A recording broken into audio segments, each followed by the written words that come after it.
Thank you for tuning in to the Coach Cardoso Show. What have you? I know you moved from Boston. I've been to New York maybe twice in my life. You've Yeah, only been to New York even when twice? I used to go clubbing, I believe there's 20 people around for me. Oh, oops! So I touched the mic. Sorry. yeah. So what's one of the biggest things? Because you left Boston, and I know you might not be the biggest fan of Boston. That's putting it lightly. Yeah, well, Yeah, just, you know, yeah, we'll keep it lightly. We want yeah. people to listen to this from Boston. We Right, don't, exactly. Yeah. yeah. So, what is difference in New York that's helped you transition and grow, um, that you couldn't get in Boston, like surrounding cast That's a long or list. But I will say this. So I moved to New York in the 90s. Mhm. The world's a different place now. I will say that. Boston's very different today than it was when I lived here. New York's different. The world's different. I think that the world is not as broad and distant as it was in the 90s Mhm. because of the internet. The world's a smaller place, not geographically, of Yeah. course, but socially, the world is a smaller place. So things are different, right? But when I was coming up, first of all, let's just start with the fact that I was a black man Mhm. in a city that at that time had of all big cities in the country, statistically speaking, Boston had the smallest percentage of people of color of any city, of any large city in this country. In other words, um, I don't remember what the numbers were, but for whatever Boston's population was, which I think it was about 600,000 people, right? The city of Boston had the smallest of those 600,000 people, that the number of those residents in the city, I'm not talking about the metropolitan area, I'm talking about Boston, right? Mhm. The percentage of people of color, blacks, Latinos, was the smallest of any big city in the United States. As a result of that, and I grew up in a city that never had a black mayor, that never had a mayor of color, period. Every mayor that historically Boston has ever had at that point had been Catholic, white, and been Catholic, Irish, and male, Mhm. right? So politically, the city of Boston was crippled. Black Boston was crippled, I should say. And that wasn't something that I saw that was going to change, right? And I didn't Mhm. want to live in a city. I didn't want to continue to live in a city.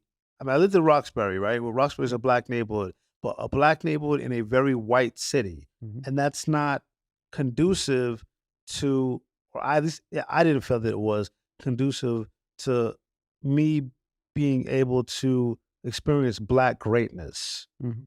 right? Because I felt like black people in Boston always had a ceiling. Then I was in the music business. And historically, the music scene in Boston has been small, especially the urban or black music Mhm. scene. So when I was growing up, I had New Edition to look up to, period. Yeah. End of discussion. Who are also from our neighborhood, Yeah. Roxbury. But there wasn't a plethora of Mhm. people to look up to, right? And then I didn't want to be a musician, Ilidio. I want to be in the music business. Yeah. And so in terms of being in the music business, there was no one that I could look up to because it's not that type of city. They didn't have record labels here.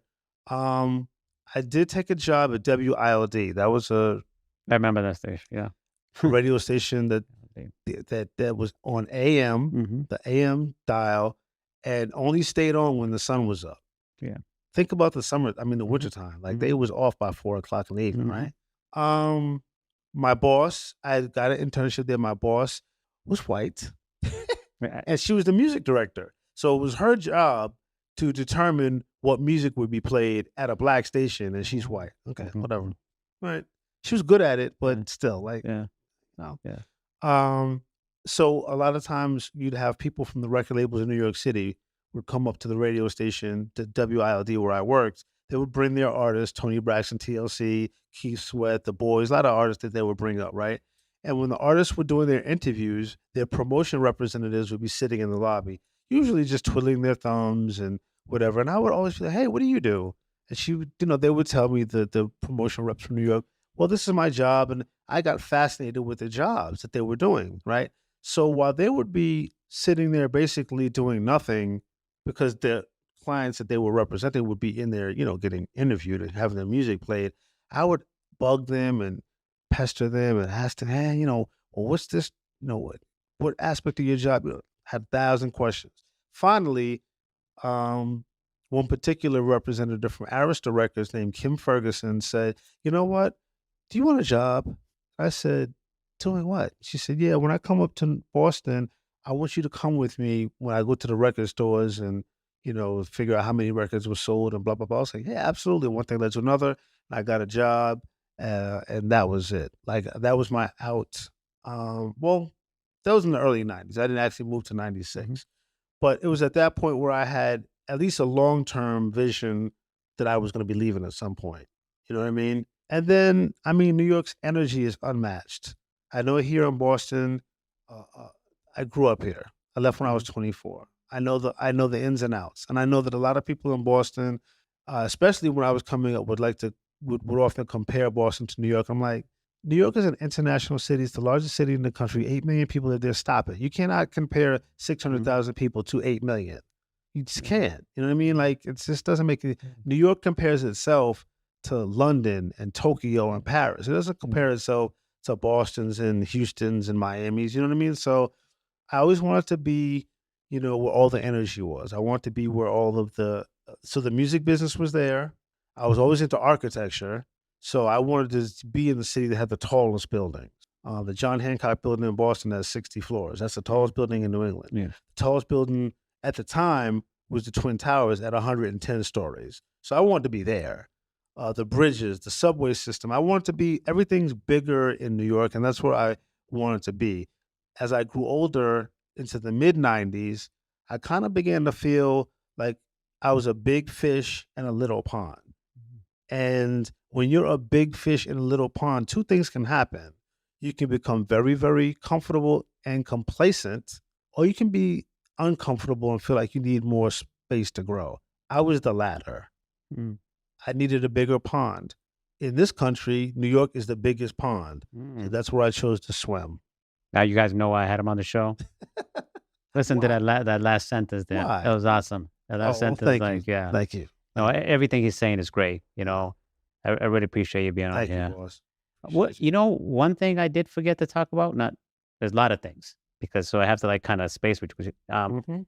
you talked about how you got into the music industry. You Uh-huh. had produced or had some group that you was working with. I saw that in your See the face? in my, The face is going again. Yeah, so yeah. while I was living in Boston, Yeah. prior to moving to Hmm. New York City in '96, I used to manage a lot of different Yeah. recording artists, right? Boston may be small, but there was no, small amount of talent, Hmm.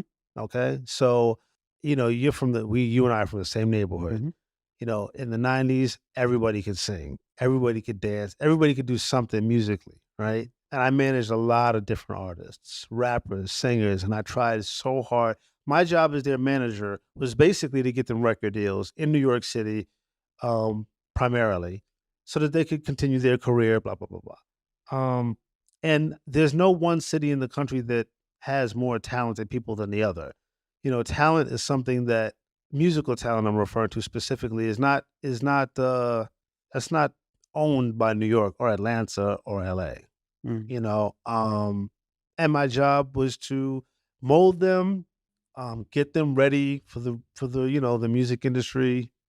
Because I worked in New York, even though I lived here, I worked out of New York offices. I got to meet a lot of people. I got a lot to meet. I got a lot. I was able to meet a lot of the big players in New York City, right? Because I would go there a lot. So I would come back with that knowledge and share it with my artists. Look, this is what they're going to ask you. This is what you're going to be, stuff that they couldn't learn in Dorchester at the Strand Mhm. Theater.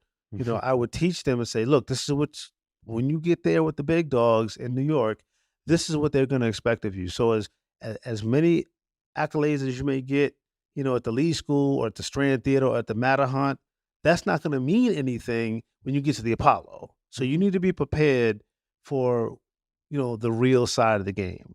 And it was frustrating because it's one thing to have talent, but discipline is something entirely different. Mhm. And the majority of my clients were young, black, from our neighborhood. Mhm. So they didn't have a lot of experiences outside of that circle, right? And they certainly didn't have the discipline that it took to get into the business because they were kids. Mhm. And then a lot of them had never been outside of Boston in their lives. And so if you've never been outside of Boston, you tend to be very localized in your thinking, and you can't do that when you're getting ready to get in a business where you're going to be going to London and Paris and blah, blah, blah. You know what I mean? You have to have a global view of things, and I always did, even from a young age, because I traveled a lot, right? So my job was to teach them how to be not better artists musically, but better business people. And that was a challenge. And so when I talk about the things that happened to me in Boston, Ilidio, after my father's death, one of the most traumatic experiences that happened to me that year was that I had a networking event in memory of my father a couple of months after he was murdered, where I invited producers and promoters and record people and other artists from Philadelphia, from New York, from Connecticut, from Rhode Island, and obviously from Boston to this event. And some artists that I worked with prior to that, having that event, whose contracts I had to cut because they were bringing guns to shows and stuff like that. They actually came to that event uninvited and shot up my party. Wow. That was dedicated in memory of my dad, who had been shot and killed only 60, 90 days earlier. I was forced to testify against these gentlemen because I knew who did it. And at the time, you know, I didn't want to testify, but my mother's boyfriend at the time was a police officer. And he kind of encouraged me to go down to the police station and talk. And when I did, and when I say encourage, I mean like encourage, you know. It was a snowball effect. Yeah. I got to the police station. I didn't want to do a lot of talking. I gave them very little information. I refused to give names, but they knew that I was holding back. Yeah. And then the DA got involved. The Suffolk County DA's office said in so many words, Mr. Singleton, we know you know a lot more than you do. And if you don't want to cooperate with us, that's fine. But we can just charge you with obstruction of justice, or we can send you to jail. Now, I'm 24 at the time. Today, I know that that's BS. I mean, yes, that they can do that, but they wouldn't have. They'd have just left it alone. But I didn't know that. And I'm in this big building in downtown Boston, and this guy's like, if you don't testify, we're going to charge you with this, and you can go to jail. I'm like, oh, my God. Like, you know, all you got to do is testify. It's not that serious. You know what I mean? He's really trying to minimize the role that he wants to play. He wants me to play in this conviction. Well, what happened was the kids that shot up my party were not in jail during their trial. They were out on bail, which meant they were out in the street when I was going to court. So what they would do, they would tell their friends, come to court, sit in the, you know, because court's open to the public, so that they could see, the friends could see what I look like, so that their friends could attack me after court. So it got to a point where the DA's office would have, after testifying, you know, there's a couple of days, I'd have to stay in the courthouse in this little secret room for a couple of hours so that their friends could go home and then I could be released. And ultimately, it was way too much. I was like, I'm done. I ended up moving to New York City. But the DA here in Boston was saying, yeah, even though you're in New York, we can still come get you. I was like, oh, my God, we'll tell the New York cops to pick you up. They never did that. But I didn't know that. So then they were paying for me to come from Brooklyn all the way up to downtown Boston. They would pay for my bus ticket and keep me, you know, in the quarters, in the chambers until, you know, the crowd dispersed or whatever. That was trying, man. And it was one of the most unnerving things was I would sometimes be on my way to court and their friends would be coming to court. Their friends knew what I looked like, but I didn't know them. And I'll never forget, one day I was getting on a train, a red line train at downtown crossing or something. And somebody bumped into me while I was getting off the train. And it was one of those bumps that wasn't like, oh, I'm sorry, you know, I'm trying to get on my train. It was very aggressive. And I was like, yo, what's wrong with you, man? And he said, you're lucky I don't kill you. Have a nice day in court. I was like, you know what I mean? Yeah. The vulnerability was crazy. But I testified. They were acquitted of all charges. So they didn't do a day in jail. And again, man, that kind of made me feel like when I ended up going to prison, it wasn't, I wasn't going to mention this earlier, but somebody killing my father and getting away with it. Somebody shooting up a party of mine and getting away with it. And then I get to go to prison for identity theft. Yeah. Ironically, or maybe not so much, the main person that shot up my party in 1996, he ended up getting murdered here in Boston on his way to his own record release party several years later. Big life changes in Yeah. big changes in life. But I mean, I still, regardless that you were pushed out your comfort zone, I give you all the credit in the world for moving to another state and starting your whole new life over. Not new life, you're continuing Yeah. part of it. That's something to commend yourself over. Thank you. Very It good. was an adjustment, man. Like, cause most of us, when we move when we move out of our parents' homes, right? Wherever our first residence is Mhm. after that is usually in the same city they were born in or Mhm. grew up in or something. You know what I mean? Bro, I moved from Roxbury to Brooklyn. Mhm. Very different. Very different, And this is where I started my adult life. You know what I mean? Like, this is where I realized, oh, if I don't pay rent, I'm gonna get kicked out. Mhm. Oh, if if I don't have enough money to go to the laundromat, I won't have clean clothes. Like, Yeah. those lessons Yeah. were my first lessons in Brooklyn. Yeah. 2 million people live in Brooklyn. I'm not exaggerating. 2.5 million people live in the borough of Brooklyn alone. So this is where I'm learning adulting. I was raised in Boston, but I became an adult in New York. Mm. And a lot of those lessons were hard lessons. You know, I didn't know that if you don't complain about not having heat, you know what I mean? Yeah. Yeah. These are things I Yeah. don't think about because I'm at home in my Yeah. mother's house, Yeah. Yeah. like you said, I might not have liked Boston, but it Mhm. was my comfort zone, Mhm. specifically my mother's home. Yeah. I know that when she comes home from work, there's going to be food. Mhm. If I don't lift a finger, there's going to be food. I'm Yeah. going to get, my mother spoiled me. She's going to buy me clothes. There's going to be money in my pocket. Maybe not a lot, but I'm Mhm. going to, you know what I mean? But when I moved to New York City, I realized, oh, nobody's taking care of me. Mhm. So, yeah, that was a big change to go from my mother's house in Roxbury to renting a room in Bushwick, Brooklyn, Mhm. which was not a nice neighborhood. Do you feel like if you, let's say in hindsight, if you never went to New York, your life would just be, let me call it less? I don't know how to, or you would have less accomplishments because that forced you to out your comfort zone and force you to kind of grow up and be more resilient to life. Let's be clear. I was moving to New York. Yeah.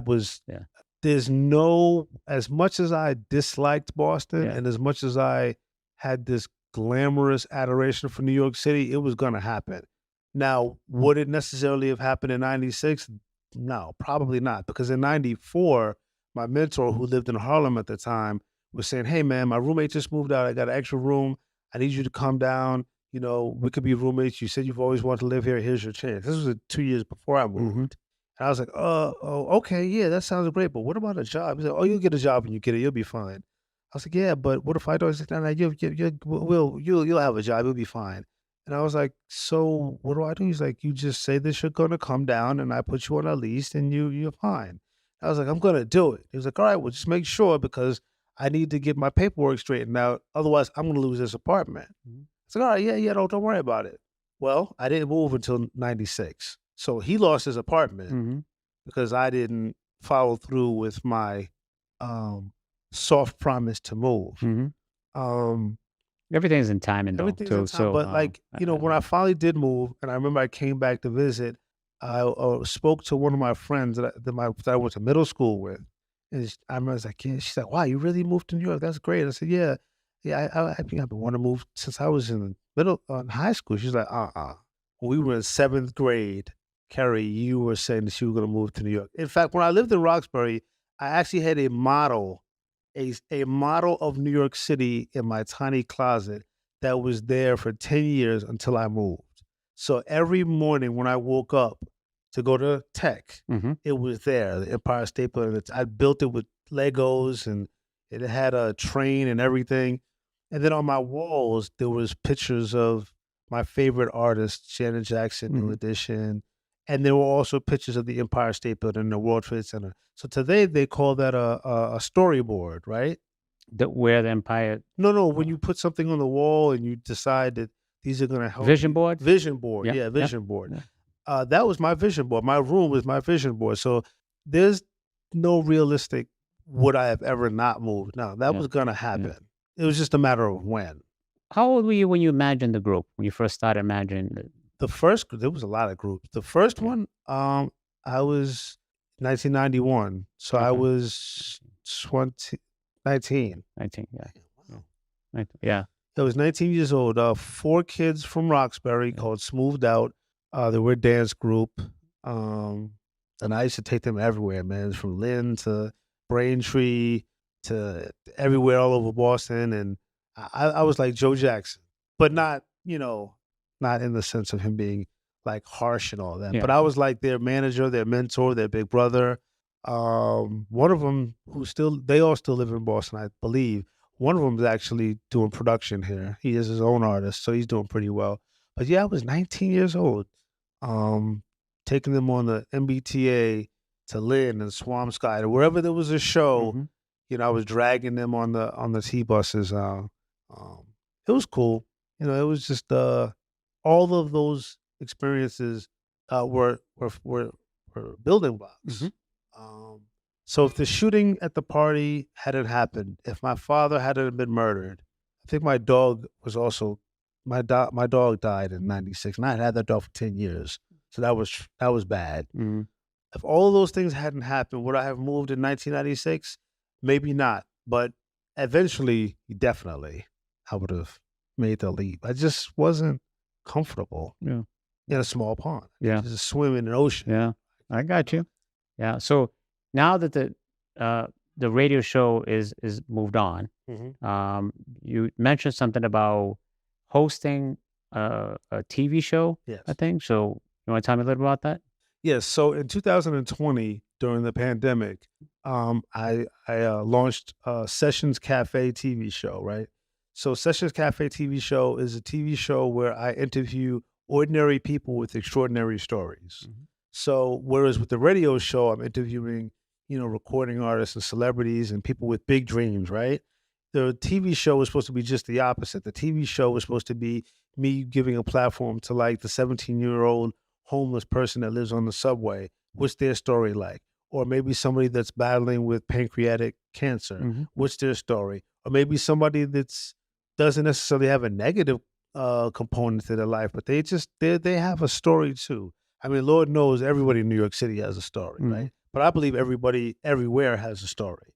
So that was the premise of Sessions Cafe. The only thing is it was the COVID era, right? So we had to go and do on location tapings.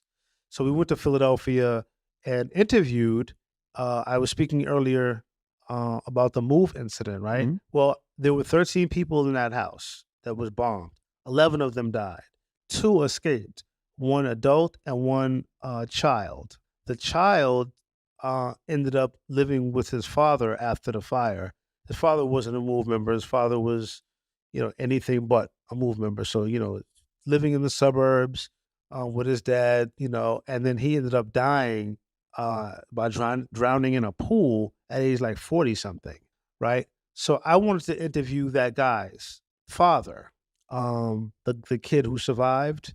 I wanted to interview his father, and his father and I had a 2-3 hour conversation on the phone one night, and we became really close. And he was like, "Yeah, you know what? I didn't do a lot of public speaking when the incident happened in '85, but if ever you want to interview me, that's fine." That's not verbatim what he said, Mhm. but he basically opened the door. I was like, "Wow," because I knew that this guy wasn't up for interviews. You know what I mean? So he was the first person we interviewed in Philly. We went to Philadelphia. Sessions Cafe was proposed to be a 25-minute television show with 5 minutes being left for intros, outros, and commercials. And Dino Ward was the gentleman who I was speaking to. We interviewed him for an hour, and I did tell my camera crew, don't shut those cameras off. Let him talk. Don't interrupt him. Leave him alone. Stop, because they would do cuts and, Mhm. with their hands to say, like, don't do that. Let him talk. This man is giving us information. Just let him talk. Leave him alone. Oh, you need to talk to my producer then. So, so You leave your sister alone. But we ended up just, making it a two-part episode, right? Less than a year later, Ilidio, we got a award for that specific episode. Nice. So we shot a couple more episodes, some up here in Boston. We did one at the Frugal Bookstore in Nubian Square. Yes, I say Nubian Square. Yes, Nubian Square, formerly Dudley Square. Frugal Bookstores, they're friends of mine. They've hosted several book signings for me when I was putting my books out. So we came up to interview them. We interviewed another rapper from Boston, but a lot of that footage never got used. We were having creative differences, is what we like to say in the music industry and the entertainment industry, when really we just don't want to deal with somebody. Right. So we had creative differences with the network conduit that we had, the person that was taking our show and bringing it to the television station. He was supposed to just be a vehicle, but he couldn't help. His ego was huge and he had to be, hands-on. Mhm. That didn't work well for me or my producers, and we ended up saying, you know what, we'll just do the show some other time. Put it on the back burner. So now that this radio show is ending, we don't technically end until the last week in December. We just don't do live in studio tapings. Now I'm looking to revamp with new producers and a new television network, the Sessions Cafe TV show. You said you've only been in New York twice in your life? Yes. So I'm here in Yeah. Boston, Yeah. sitting across from you. Yeah. So you know that at some point I'm going to be telling you, yeah, come on down, brother. It's time for you to sit on the other side For me to of my step out the couch. comfort zone? Yes, yes. You got it, bro. You got it. So that's Sessions Cafe. I'm looking to interview people that really have a story. Even if I bring a lot of the celebrities that I've interviewed, like Melissa Morgan, Melba Moore, Eddie Levert Sr. We've interviewed Adina Howard. I know you remember her. Mhm. They could come on the show, but the conversation would be different. Mhm. The conversation wouldn't be based on their latest record or their latest award. It would be on their journey. Mhm. So that's what Sessions Cafe is about, and that's my next baby. And I'm excited. If Like you I said, invited me we've to the done show, I'd be episodes. honored. Huh? If you invited me to be a host on the show, So not if, but when. when? Okay, Yeah, I'm yeah, honored. absolutely. Definitely. Okay. So your sister's listening now. Yeah. Yeah. And Yeah. so everybody in YouTube land, Ilidio has said that he's going to come to New York City and be a guest on Sessions Cafe. You're going to bring your sister too, right? She's got Yes. to come down. Yep. For sure. So yeah, we're going to be indoors in a real TV studio. We're not Okay. doing, unless we Okay. do on location shots. Mhm. But I want to go to homeless shelters. Mhm. I want to talk to people and provide a platform similar to how the show Donahue was back in the 80s, where talk shows weren't about fluff and Mhm. craziness. They were about, providing a platform, giving people an opportunity to talk. I'm hugely not a fan of Geraldo Rivera. Like I really, really, really, really do not like Geraldo Rivera because I know his politics Yeah. and stuff like that.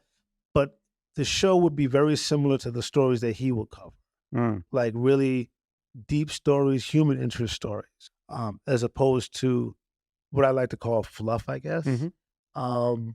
So I think that's gonna do well. Our first episode, we got an award for. Mhm. So I feel like the trajectory that we were on was a good one. So that's my next step. I'm planning on putting out another book.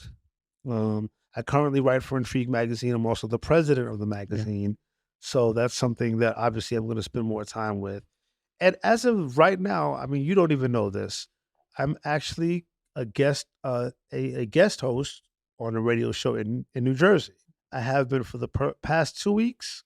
I'm a guest. We don't like to use the word co-host. Mhm. So I'm a guest host, but a consistent guest host. And the show's called Still 90s. Very different from the show that I did. It focuses on 90s music, but mostly 90s hip hop. And it does a lot more about a lot more trending topics. My show wasn't like that. I'd interview somebody, 15 minutes, you're out, we're playing music. It was more a music geared show, Mhm. the Keri's Corner radio show. Whereas Still 90s is almost exclusively talking. So we've been talking about the trending topics of the day, Diddy and Cassie's fiasco, the suit. We've been talking about, where a lot of 90s artists are today. So I'm actually currently back on the air, but I'm just as a guest host. And which is cool. I mean, keeps me relevant in this industry. We're supposed to stay relevant. So I figured, you know what, let me just do this show. It'll be fun. I don't have to do any planning. I can, like I did with my show all these years. I don't have to do the planning, the booking. I can just come in, say what I want, and go home. Nice, nice. So, Maybe thinking, I don't want to, this is not a commitment yet, but I'm No. thinking of starting my book, The Creation of Coach Cardoso. That's dope. I think, But what is a commitment is you coming to New York to be interviewed on my show, right? yes, Just check. yes, that's a commitment. Okay, see? Definitely. Okay. Okay. And now I have to stick through it anyways. Yeah, see? Yeah. Probably a good thing for me anyways. Push me out of my No comfort problem. It'll zone. be a great thing for you. Yeah. Yeah. Okay. Awesome. Thanksgiving is coming up, and we were just talking about this when we were on our break. Mm-hmm. About a couple years ago, you had come down and caught COVID, Yeah. and Why am I laughing? That is not funny. yeah, and I guess the reason why I bring it up is like put things in perspective, right? Was so you can walk us through that if you want to revisit that. Maybe you don't. I don't know. Well, no, I'm on your show. Anything you ask, I'm going to answer. Okay. There's no walls here for me to hide behind. In terms of the basically what happened, I came to Boston to have Thanksgiving with my mother and my uncle, her younger brother, and I think I got here the day before Thanksgiving. It's November in New England is cold. New York is cold. It's cold. You know what I mean? So I came up here. Right after dinner or during dinner, I found it hard to eat. Now, let me tell you something. My mother can cook, all right, and I can't. So getting a home cooked meal for my mother is a treat. And I remember it was taking me forever to finish my meal. And it got to the point where I'd have to stop. And it wasn't because I was full. It's just something was weird was going on, right? So I live for my mother's sweet potato pie. Like I can't wait to eat it when she's making it this week. I won't be here for Thanksgiving, but she's gonna send me home with one. I cannot wait to eat her pie, her sweet potato pie. And when it was time for dessert, I didn't want any, which was telling for myself. But I really just didn't want to do anything but sleep. So I go back to my uncle's house. So my uncle and my mom both live in the same town, the town of Randolph, which is a suburb of Boston, south of the city. They live about a mile away from each other. A very short drive, but a very long walk, at least for me anyway. But at any rate, I was staying in my uncle's house. We're having dinner at my mom's house. And finally, I just remember getting really, really sleepy. Like I said, Ilidio. We went back to my uncle's house and I just fell asleep. Whenever I woke up, I just wanted to drink water and go back to sleep and drink water and go back to sleep. Meanwhile, my mother's pie is in the refrigerator and I'm still not trying to touch it or any of the leftovers that she had sent over, So at one point, it was clear that I was sick because I couldn't even go home. But I didn't know, I figured it might have been the flu or something, Long story short, we went to a hospital in Brockton. I sat in the waiting room for 8.5 hours before even being seen. And I was like, yeah, I'm done. Went back to my uncle's house the next day. I was still feeling really bad, just doing a lot of sleeping, a lot of drinking water, nothing. The only time I would get up would be to go to the bathroom. Other than that, I was sleeping. Finally, it was decided that we should probably go get a COVID check. We went to one of those urgent cares, and he tested positive for COVID. I tested positive for COVID, and my mother was later tested, and she tested positive for COVID. And my family has never said this to my face, but I think the theory is that I brought the COVID to them. You know what I mean? Yeah. Like that's what they've never said it, but I'm pretty sure that's what they're thinking. The odd thing though is that all three of us were vaccinated. Yeah. All three of us. I was the one that was just like not into wearing those masks. I did not like the muzzles, as I used to call them, the human muzzles. I don't like putting them on my face. I just don't like things. I've never liked things on my face. So I would wear them sparingly, whereas my mother wore them. I mean, my mother was a mouthpiece for Dr. Fauci. She was wearing them religiously. My uncle was probably wearing them, more often than me, but certainly not as much as my mother, right? But anyway, um, I said to my uncle, I said, "Well, what do take me to the hospital, but not Brockton." So he took me to South Shore Hospital in South Weymouth, Massachusetts, and they admitted me immediately. Wow, that's interesting. Um, they told me that I had the new the most current version of the COVID. I forget the name of it at the time. But long story short, they also said to me, we're probably gonna have to put you on the ventilator because your oxygen levels are really low. And if we put you on a ventilator because you've had pneumonia before, there's a good chance that you might not make it off of there. And I was like, well, make it off? What do you mean? He's like, well, there's a good chance that you could die. And I remember my response to that was, are you serious? Like, Yeah. and he says, I'm very serious. And he closed the door. I was like, well, damn, like what? Yeah. Thanks for being so kind. So what ended up happening, they put me in the intensive care unit, which was weird, being in a room with all glass and being monitored all the time. People would come in, they had to have like hazmat suits. It was crazy, bro. I'm like, what the hell? Um, they were prepping me in terms of my diet to be on a ventilator. In other words, what I mean is they were taking me off of solid food, although I wasn't eating much anyway. Like I remember the only thing I wanted to eat was ice chips, but they would bring me food, but I wouldn't eat it. So by now they're taking me off of it anyway. Like, you better eat now because, you can't eat, once you get on a ventilator. So I remember what the first doctor had told me. I was, as you can imagine, very nervous. It's tubes up, my nose and whatever. I had a very sweet night nurse come in the night before I was supposed to start um, on the ventilator. She said, "Sweetie, we don't really want to have to do this if we don't have to. So, do you sleep on your stomach?" I was like, "No, not at all. Like never. I sleep on my side, on my back sometimes, but generally I sleep on my side." And she said, "Well, if you could sleep on your stomach, that might, help with your breathing." And I was like, "Well, I'm willing to try anything, but I'm gonna, by nature, even if I do go to sleep on my stomach, I'm gonna turn over in my sleep. Plus, I had tubes and stuff in my, you know what I mean? Mhm. So she went all around the hospital ward and got as many pillows as she could find. And she propped me up in the hospital bed. She put the bars on the sides of the bed up, and she propped me with the pillows so that I really could not turn over if I wanted to, unless, I forced myself to. But in other words, the body couldn't do it in my sleep. I would have to like be awake trying to turn over. I woke up the next morning to a whole bunch of doctors in my room surrounding me and pointing with their little clipboards. And, you can't read a doctor's face. And they're pointing. I'm like, oh my God, what the hell's going on? What's going on? And they finally broke from their group and came over and said, I don't know what happened, but your levels are improving. I'm like, really? I said, yeah, like we're gonna put off the ventilator for another day and see if those levels don't improve. Like we don't know what's going on. And I explained to them, I said, well, I've been sleeping on my stomach. It's like, oh, okay. So you've been letting your lungs breathe, whatever. Yeah. I'm like, yeah, yeah, that's what's happening. Sure. The next night, the night nurse came and did the same thing. And the levels improved and improved and improved to the point where it was determined that I would not have to go on the ventilator. I was going to have to stay there, but I was fine with that as long as I wasn't going to die. And they experimented with a lot of different medications. This is COVID, right? So this is COVID in 2000 and what 22, 21.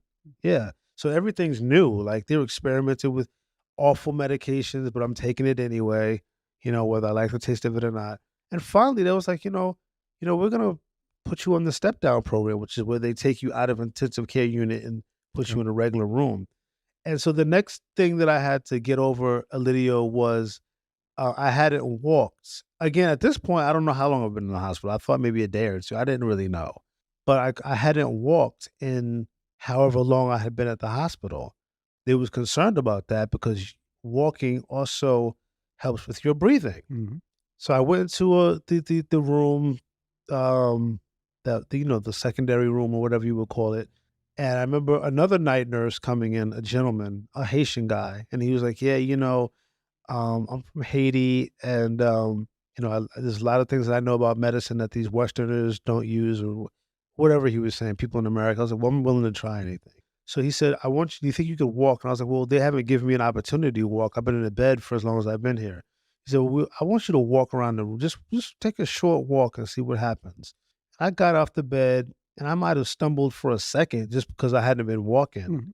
But then I said, "Yeah, I can walk. I'm fine." He said, "Tomorrow when I come back in here, we're gonna walk around the floor." And I did a little walker thing. I said, "Okay, cool." And we walked around, we did one lap once with the walker, and then after that I was able to walk fine. He said, "What I want you to do when I'm not here, I know you're not supposed to do this in terms of what the hospital is saying, get up and walk around a little bit. Just get up." And I did. Finally, they called me and they said, "We're ready to send you home. Our only issue is we need to send you home with a air tank." What is that thing called? A air oxygen tank. Oxygen.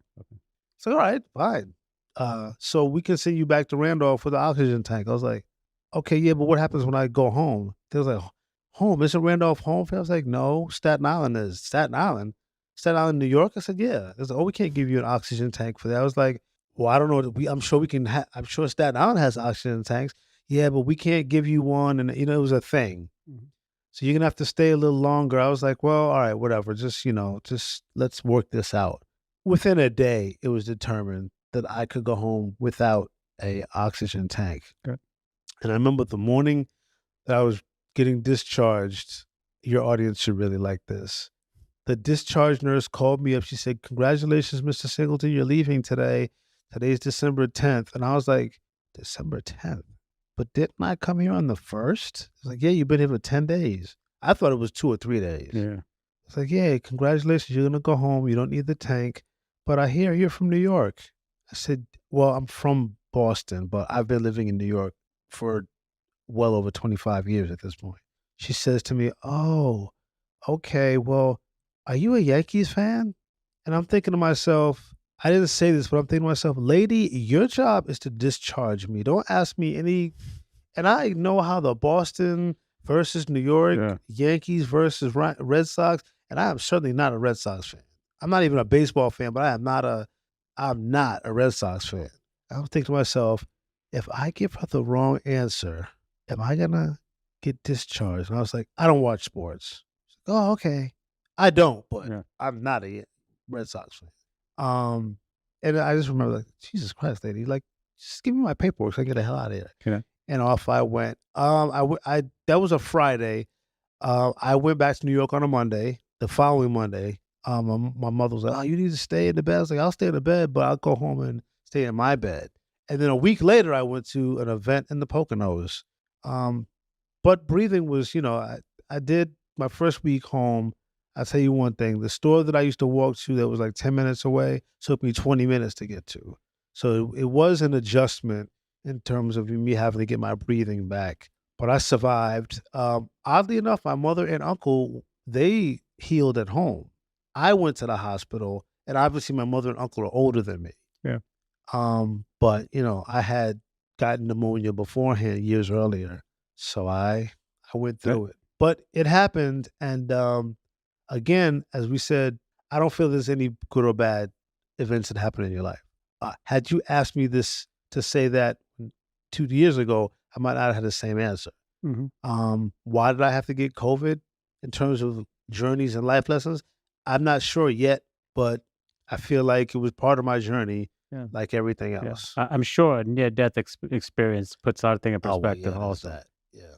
So that changes stuff. Yeah, that was the first time when I got back home to New York.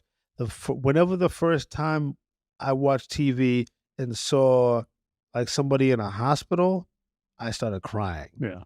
and that was weird. Like I watch stuff on TV all the time, but I was watching some uh documentary about hospital patients or something, and there was a guy that was in a hospital bed, and as soon as I saw it and all the equipment that I was remembering was attached to me, it all came back to me. I just broke down and cried right in my living room and changed the channel. But they call it it's PTSD is what I had from Yeah. the hospital stay. Yeah. Also a big and experience. yeah. Yeah. I've mean- always said, man, God forbid if I died tomorrow, my life was not boring. Keri definitely is not. And Not I tell boring. you, much appreciate. Thank you, Keri. Yeah. Keri D. Singleton. Yes. I appreciate you coming down. I Thank you, appreciate you brother. sitting down on the show. You have expressed a lot of, well, you narrate a lot of your life experience. Yeah. And some people would roll up in a ball and go, why be, and get into pity party. Right. Not you. Right. You did address stuff that's injustice, which is we all know. Mm-hmm. But you're working on yourself. You're working Right. on getting better, and you've done a lot from author to. I mean, I could, the future's going to bring you some more promising things. I appreciate that. All right. Brother. I think that, like I said before, man, all the things that I've gone through, all the things that we go through are, again, not just life lessons for ourselves, but they're life lessons for other people. Whatever we go through are opportunities for us to get through, and opportunities, hopefully, for us to share with other people, or at the very least, be watched by other people so that they can perhaps make changes in their life based on what they saw happen in yours. And so I feel as a collective, it's really a beautiful thing. They say, joy and pain, sunshine and rain. It's all good. It's all part of the journey. It's part of the experience, and it makes life living. Yeah. So you can go through it. You go through it, or you can grow through it. Exactly. You can go through it, or you can grow through it. Did I say it right? Yeah. Go. Yeah. You Okay. can go through it, or you can grow through You it. go Yes. through it, and you're growing through it. I am trying, brother. Awesome. Thank you. Keri D. Singleton. Can't wait to have you back on the show. I guess after I go to your show first, because Yes. that's the commitment we made. Yeah. And then we'll take it from there. Absolutely. Thanks again, Keri. Appreciate it. Thank you for having Thank me, you. Ilidio. Appreciate it. Great to be on the Coach Cardoso Show. Thank you. Appreciate it. See you guys next time on the Coach Cardoso Show. I'm holding the mic again.